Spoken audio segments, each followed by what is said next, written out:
We are pleased to be joined today by Gwen Wright, who for the past 13 years has been the director of the Montgomery County Planning Department of the Maryland National Capital Park and Planning Commission.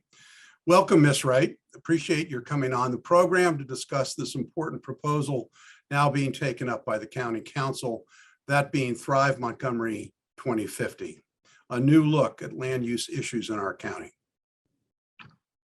Thank you very much for inviting me. I'm thrilled to be here. Well, this is an important issue. I'm glad you're able to come on and discuss it. You know, for those who, aren't quite as old as I am and don't know the history of Montgomery County has been the beneficiary of growth in the federal government over the past 7 decades. And I personally have often admired those planners in the 1960s who worked and implemented the Montgomery County Master Plan. These were individuals who were prescient in their predicting of how our county would grow. I was particularly amazed when we had the 2000 millennium and they almost had the exact population to the projections to the number. But this is a new era. We've got to move forward. And last November, the Montgomery County Sierra Club came out in support of Thrive Montgomery 2050 in an editorial published in Maryland Matters. And in summary, they said, it's time to support a new approach to land use development and urge that Thrive 2050 be adopted. So Gwen, the question to you is, what is Thrive 2050 and how is it going to improve our lives? Well, thank you for that question. Montgomery County does have a very, very rich history in terms of its approach to planning and land use. The 1964 plan on wedges and corridors actually has won a National American Planning Association award as a landmark in planning history in terms of how it really addressed issues that we now call smart growth and transit-oriented development early in the 1960s. So we're very lucky to have had it. Thrive Montgomery is an effort, again, not to reinvent Montgomery County, but to rather build on the great planning legacy that we have, but to have it respond to the changes that have occurred. The first thing we did, and it came out actually in January of 2019, was a trends report, where we looked at how Montgomery County has changed in a whole series of demographic measures in the last 25 years. And we've changed a lot. The county is significantly older, more diverse, and frankly, economically stagnant. I hate to be blunt, but that is our reality. And so we felt it was appropriate to take this time not to create change by doing a new update to our general plan, but to respond to the change that has happened and that is happening even as we speak. So Thrive Montgomery is an effort to take a look at these issues of demographic change, economic change, climate change, which we all know is a huge issue, technological change, represented by us all being on the Zoom meeting together, and think about how in the next 30 to 40 years, we should be growing as a county. So that's the simple answer. Basically, it's about how should we be growing given all the change that has occurred. Well, that's a lot to unpack. And so just a very basic question is, we were introduced to the concept of smart growth, which you mentioned just in your opening statement by Paris Glendenning in I guess it was the 90s, may have been early 2000s. And so what's the difference between what you're proposing and smart growth, which really focused on increased density along major traffic corridors? Well, I think that this is actually a refinement of a lot of those smart growth ideas. I have a lot of respect for former Governor Glendening. I think he did a lot of great work in the planning arena, but he could not presuppose or predict the fact that we were going to have a major BRT plan for BRT corridors throughout the county. He could not predict some of the technological and demographic changes that we are experiencing. So in its essence, Thrive Montgomery is essentially saying what former Governor Glendening said, which is that growth should occur in a compact form along transportation corridors, but we just have more transportation corridors now. When the original Wedges and Corridors plan happened, we had I-270, and that was it. And there were corridor cities like Gaithersburg, Germantown, Clarksburg along I-270. Now we have changed and we've become a web of transportation corridors that not only go north-south, they also go east-west. Quite a few of our BRT lines go east-west. And we have to think about how that web is going to build out. Well, so let's try to break down the different segments of the Thrive 2050 plan. And a great deal of attention has been focused on the impact that it has on traditional single-family zoning that exists in a large part of our county. And one of the expressed fears is that it would allow too much density in what is single-family residential neighborhoods. Well, it's unfortunate that a different project called the Attainable Housing Strategies has gotten conflated with Thrive. But let me just tell you, and Councilmember Hans Remer stated this very clearly at the last council work session, Thrive is not about development in single-family neighborhoods. Thrive is about development along corridors. And that has been the emphasis from day one of Thrive.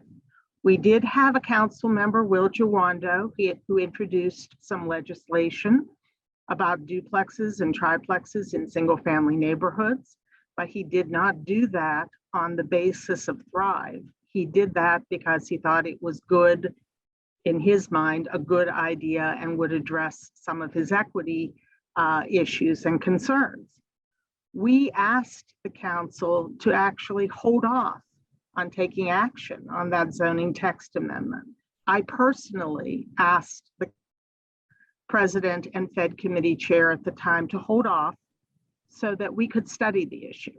And we have been studying it in the planning department since March of last year, when the council asked us to do that. And we continue to study it. In fact, we have a really interesting panel discussion coming up on February 24th with people who have worked on creating more diverse housing types and housing choice throughout the United States, from Oregon to Minneapolis, Minnesota, to actually a representative from HUD, because this is being looked at on a national level as well. And we invite everyone to watch that item, which will be on the planning board agenda on February 24th at 6 p.m. We also are very, very interested in continuing to emphasize, again, housing and housing affordability in Thrive. Thrive has a whole series of recommendations about housing affordability, which is separate from the issues about duplexes and triplexes in single-family neighborhoods. Thrive talks a great deal about how we can address housing affordability and lists a whole variety of tools. We have a housing crisis in the county, and I'm really sad to report that in the last 3 years, unfortunately under this executive, the production of moderately priced dwelling units has dropped by 25%. We have, in fact, traditionally produced about 360 moderately priced dwelling units a year in this county. We're down to 266 per year. We have had no new legislation from this administration about creating new housing tools to improve housing affordability. And Thrive is trying to get us out of the sort of, stalled and actually decreasing situation that we have on affordable housing, and trying to recommend a whole series of new ideas that can come forward with affordable housing, and hopefully ones that will also minimize gentrification and displacement while getting affordable housing on the ground.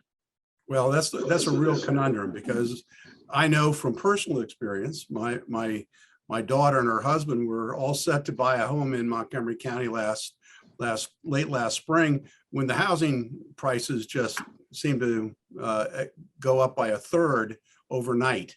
And so housing affordability is an issue, I think, for everyone in the county, not just at the MPDU unit, but for middle-class families as well.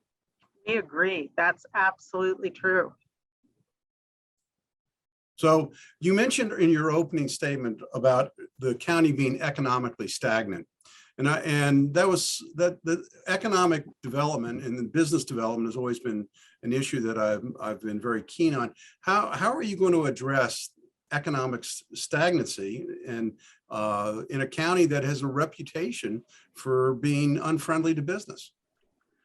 Well, I've been really, really pleased that the major economic development groups in the county have all come out in favor of Thrive. We've had letters from the Montgomery County Chamber of Commerce, from the Gaithersburg Germantown Chamber of Commerce, the Montgomery County Economic Development Corporation, all supporting Thrive and the ideas in Thrive. And I want to just quote from the letter from the Montgomery County Chamber of Commerce.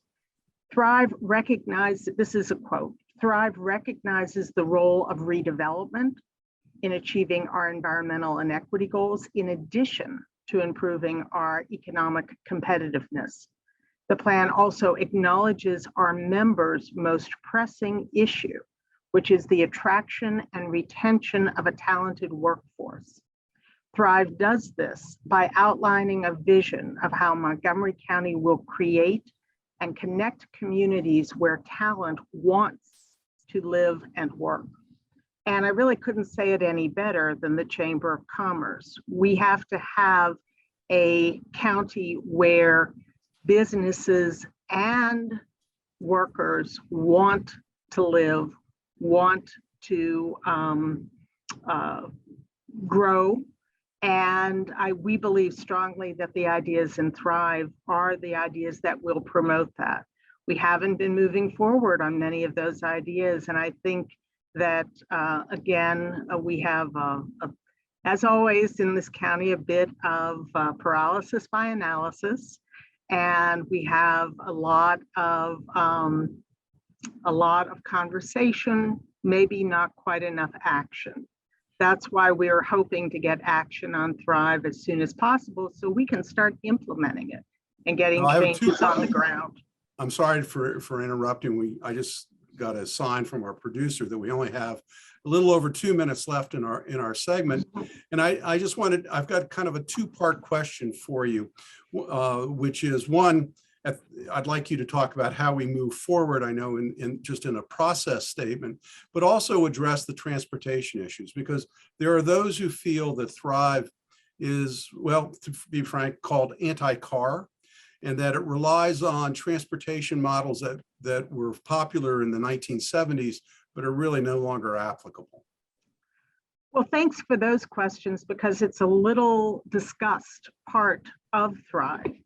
We did, for the transportation segment of Thrive, we did detailed scenario modeling with one of the top transportation consulting groups in the United States. And we looked at a variety of transportation scenarios that could play out. And our recommendations in Thrive are based upon this information. And I want to say Thrive is not anti-car by any means. We know people are going to still be using their cars. But what Thrive is trying to say is let's create some balance. Let's say that cars and moving people as fast as possible down a road isn't the top priority. The top priority is actually getting people to have choices of other modes of transportation and to make sure pedestrians and others are safe and not in danger when they walk on our roads. That's the whole Vision Zero idea. Well, what are the next steps? Since we have about 30 seconds left in this segment, if you could elaborate on that, please. Sure. We're certainly very happy to continue to work with the County Council on any additional outreach that they may have. They've had 2 public hearings, a town hall, 2 listening sessions, meetings with every one of the neighborhood advisory groups in the county. And but they have, I think, a desire to do a little more outreach, and we're glad to work with them on that. We hope that they will take action as soon as possible because, again, we don't need any more paralysis by analysis. We need action to move Montgomery County forward. And that is something that we're very much in support of. Well, paralysis by analysis, I think, was invented here in Montgomery County. I think you're right. And I think we've all had to suffer through that over the years. I want to thank our special guest, Gwen Wright, the Director of Planning, for being here today to give us that comprehensive view of what Thrive 2050 is. And we look forward to seeing what steps the County Council takes and whether it's going to be approved this session or not. I want to thank you for being here today, Ms. Wright. Appreciate it. Thank you. Bye-bye. When we come back from this short break, we'll be joined by former County Council member Nancy Florine to talk about what we just heard and some other interesting subjects. Stay tuned. Welcome back. Now we're joined by former County Council member Nancy Florine. And Nancy, with your long experience on the County Council, what's your view of the Thrive Montgomery 2050 plan? Well, give me credit. I also was an 8-year member of the County Planning Commission as well. So I've been in the trenches for many, many years. You know, look, this plan hits all the right political notes. And what people have to understand, it's just a plan. It's just words. We already have a bunch of sector plans which actually address local issues discreetly and clearly. This is a broad statement of policy and objectives. So people need to realize this doesn't change a thing. It's really just words. I'll say in regard to your concluding conversation, Montgomery County dug its own grave years ago with respect to economic development. We've not supported it, and this plan says nothing about it, which I think is a shame, except that we're going to create nicer places for people and that will somehow encourage employers to locate here. But there's no word of support, no word of advancement. I was kind of surprised by what the chamber wrote in. You know, it's better than being negative about it. There's no leadership on economic development here, and there hasn't been for many years, and that's why we are the way we are. Transportation, it's the same old thing. Take the bus. Fact of the matter is, people of color, people of poverty, they need their cars to get to random places where jobs are. And I think the emphasis on car-only situations is not a positive one for the long term, but this confirms what the council and the planning board has been doing for a long time. So, you know, it's just words. Well, and they worked hard, and I will guarantee you that the council will not approve this before the primary. So look for any action in the summer and the fall, probably this summer. well, I want to thank you for your observation. It's, you know, obviously that's an important topic that recognizes the fact that we do have to every once in a while move into a new direction and a new rethinking of how we do our business. As Ms. Wright said in her opening statement, we're meeting on Zoom now and not in a studio. And so the technological advances really have to be taken into account as we look at how the economy is going to continue to grow in Montgomery County.